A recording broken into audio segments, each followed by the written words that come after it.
Caught him on that little first fish of the day. Caught him on that little small gray hair jig. Boom. He's about a 9.5 inch crappie, I guess. What is happening, people? Hey, we back at the lake today. It is May the 14th. I hadn't really checked the water temperature. I expect it's about 66, 67 degrees, 69 degrees. Hadn't paid any attention to it.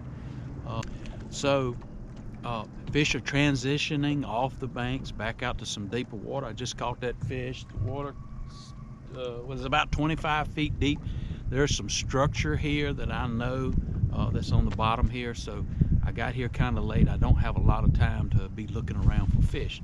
So anyway, I figured I would stop here and check it, and there was some fish on it, and boom, just caught that one.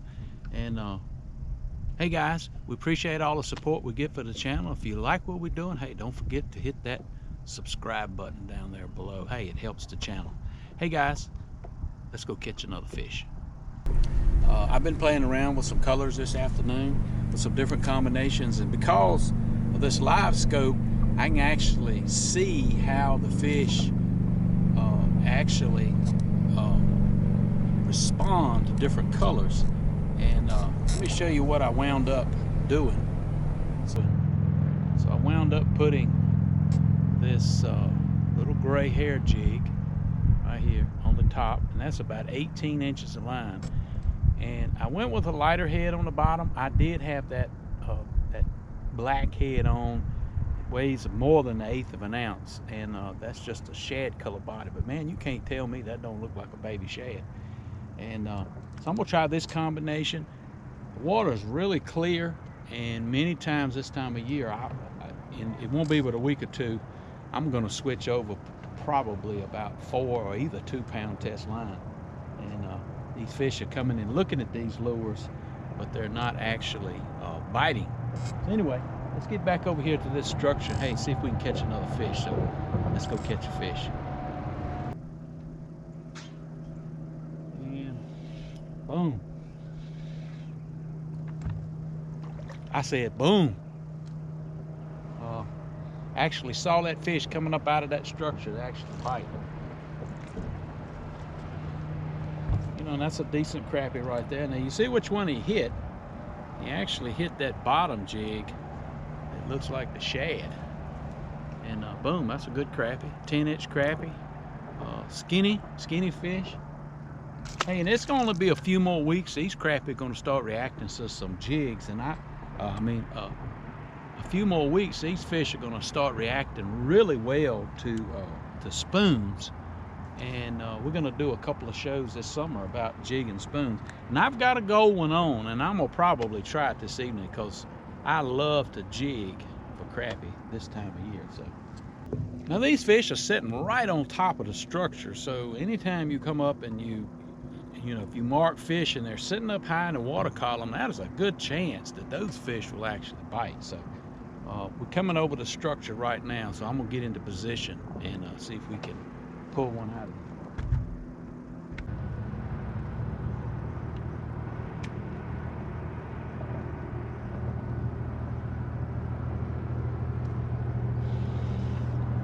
Boom, this is a little bit better.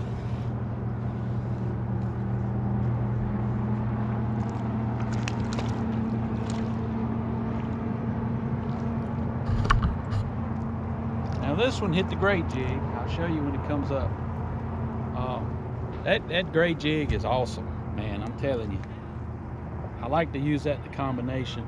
You know, that's a boom. You know, that's a 9.5 inch summertime crappie, real slender.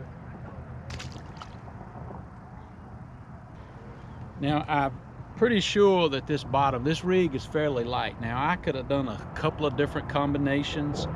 I could have used a split shot up here, heavy split shot, and then put a jig on the bottom. I started off, I had about a 3/16 on the bottom by itself. But if you get the bottom jig too heavy sometimes, it don't have any movement. Now this boat moving, current in the water, fish swimming around, the lighter, I'll just say this, the lighter you can keep the head of your lure and get it down to the depth that you're fishing, the better off you are. So that is a 16th on the bottom, and that's probably a 16th on the top. Always keep your heavier jig on the bottom. So the lighter you can get away with. Now, I'm fishing in 25 feet of water. There's no wind today. So when there's no wind, you can get away a lot lighter than when the wind is puffing really hard. Remember, we was at Hyco Lake a couple of weeks ago, and I think I had that big 3/16 head on the bottom and still had to put a split shot on it because the wind was puffing so hard. So we done floated off our structure, so let's ease over there and catch another one.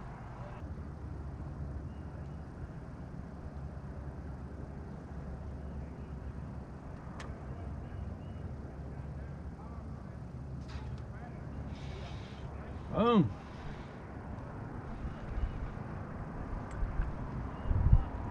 Well, not the biggest crappie in the world, but boy, he's feisty. On in here. You know, another 9-inch crappie. Now I'm vertical jigging with that 10-foot ACC crappie stick. It's got plenty of backbone. Boom. You know, just a little small summer crappie. There again, I can see some bigger fish down there, but they these little ones is getting to the lure before they are. Now let me show y'all something. Now I hope I can demonstrate this. Now I noticed when I brought this lure up, it was twirling like this. That's not natural. So I got a little in a hurry, and you see how that hook is off like that in the body. So if I'm down there and I twitch this rod with my hand, what happens is that lure twirls like this. That's unnatural. So I'm gonna rehook this and see if I can't get that hook right in the center of the body. And if you look at that, that is right in the center of the body, and that will give a much better reaction when I jig it.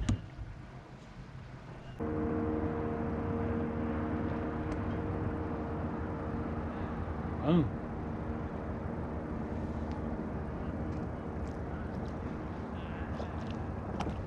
Well, let's see here again. We on the gray jig, the little gray one. Like I said, I always like to give them an opportunity. Let's see here. I was actually below him. He's bit in the bottom lip.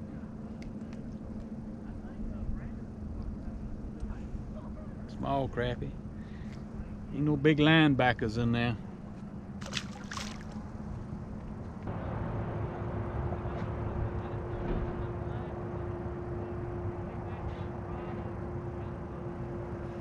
You know, a lot of times there's so many crappie down there, they'll get to competing.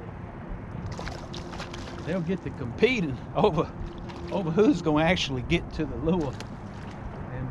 And that joker jumping like a bass. He's a little bit better.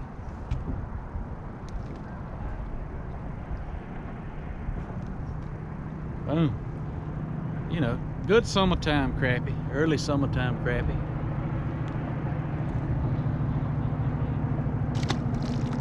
And I tell you what, I'm gonna get that gold spoon out right now, and we're gonna go see if we can catch one of these fish. I ain't promising nothing. Hey, what's up, folks? Hey, sorry I did not get to do this out on the water, but a lot of times boats moving, you can't see it. So I'm gonna show you that 2 rig. I get to ask this question a lot of times about how to tie 2 jigs. Here's the 2 jigs. These are the 2 that I'm fishing with on your line. I'm gonna show you the quickest way to do it. So since these eyes on these lures, see how small that is? It's tough to do a loop knot and tie it and loop it over. So this is the quickest way I know of. So if this is my top one, I'm gonna hold my lure here. I'm gonna thread this 6-pound test line through this. I'm gonna pull it up We'll try to do that. So that's about 8, it's about 18 inches there. You can go 24. I've done them from 12 to 24 inches. So you have your lure string tied through your lure. This makes a loop. You got to come back far enough to get this, be able to get this hook through there. So I'm gonna start here and I'm gonna loop this just like that right there. See the loop in the line? I'm gonna bring the head of the jig. If you're using one of these, if you're gonna put a body on this top one, do it with just the head. So now that's looped one time, and I'm gonna go twice through the same hole, back up, make sure it all comes over, and see it leaves you this little lead here. I'm gonna wet that. Now you can work it where it's a little bit closer. All right, I've tightened that up, and I'm gonna pull it both ways and cinch it up. So there's your top one here. Real quick, use any knot that you're comfortable with tying on the bottom one. I think I used the improved clinch knot. 5 ties, and I'm not a stickler. Whatever knot that you're comfortable with. I know, don't bite it with your teeth. So boom, there's your bottom one. There's your top one. And see, in just a matter of a few seconds, you can be tied on and you're ready to go. And that is a strong knot right there. Now when I'm using live bait and put a single hook on the top, totally different knot. But anyway, hope that helps. So that's the little gold spoon right there. Now you remember last year, I changed the hook. I went one size bigger in the hook, because the hooks that come on these, and these are the Castmaster.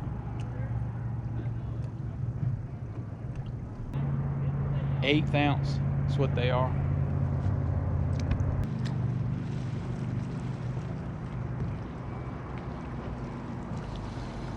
Well, boom, there he is right there. Got him on the spoon.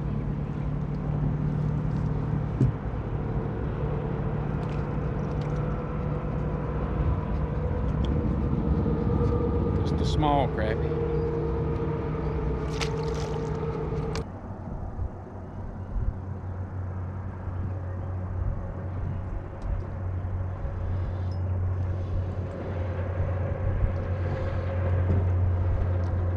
Another little one. I think I'm gonna go back to the jig. I was catching bigger crappie. Just a little small crappie. Who? Kevin Price. Kevin Price. Yes, sir. All right. And Good to meet you. I've been watching your videos for years, and I've learned a lot about this lake. Well, good. Because I study this lake. Yeah. And, it seems like you do the same. What? I never crappie fished before this lake. About the last 4 or 5 years, I picked up crappie fishing. Oh, okay. And, I've learned a lot about. This is the only place I really crappie fish. Yeah. And then my wife run across your videos there, and I watch every one of them. I subscribe. Hey, thank you. I appreciate it. Yeah. I got to. Yeah. And yeah. Well, I've been trying to learn Kerr Lake. She said, "Where are you at?" Can you hear me? Hello. I'm right here talking to Sam Seamster. I'll be right there. She said, "Who?" She said, "Who?" All right. Love you, bye. She said, "Oh, cool." Oh, I thought she said. Oh, I thought she said, "Who?" No, she knew who it was as soon as I said something. Oh, okay. All right. Hey, good deal. Good deal. I tell you what, thank you. I appreciate Oh, yeah, all the effort you put into doing that. Oh yeah, you're welcome. Because I'm sure that helps a lot of people besides just me. Hey guys, we're getting ready to end this video. Hey, it's been a productive afternoon. We caught a lot of fish, even though we didn't look around a lot of places. So this is my home lake, Hyco Lake, so I know where there's a lot of structure under the water that I can run to and fish pretty quick. We didn't have a lot of time to fish this afternoon. But anyway, crappie are on their way off the banks, and they're staging out here on these creek channels and drop-offs. And stay with us. You'll see the video probably come out next Wednesday. I'm going to head to Kerr in the morning. I'm going back to Longwood, and I'm going to try to spot some more underwater brush. That's a great area to fish. A lot of big fish come out of that area. And usually Saturdays, and I know you're going to ask this question, why ain't you going to come back to Hyco? Saturdays at Hyco, when it's warm from May through September, is unbelievable. The lake is not that big, and there's a lot of wakeboarding, a lot of skiing, lots and lots and lots of boats. And it's just not a place you want to fish on a Saturday unless you come at daybreak and then you're off the water by 10 o'clock. And we do that sometimes. That's why I'm not coming here to Hyco. I'm going to go down to Longwood tomorrow. But anyway, my point is the fish are transitioning. The water's getting really clear. Caught a few fish on those metal spoons, jigging, all small fish. Actually, smaller fish hit those. But as the summer progresses, that jig and spoon will start getting real good. Hey guys, we appreciate all the support we get for this channel. We appreciate you watching. I hope you've seen something that you learned. I hope you've seen something that you enjoyed. And don't forget, hit that subscribe button below. Subscribe to the channel. That keeps us doing what we're doing.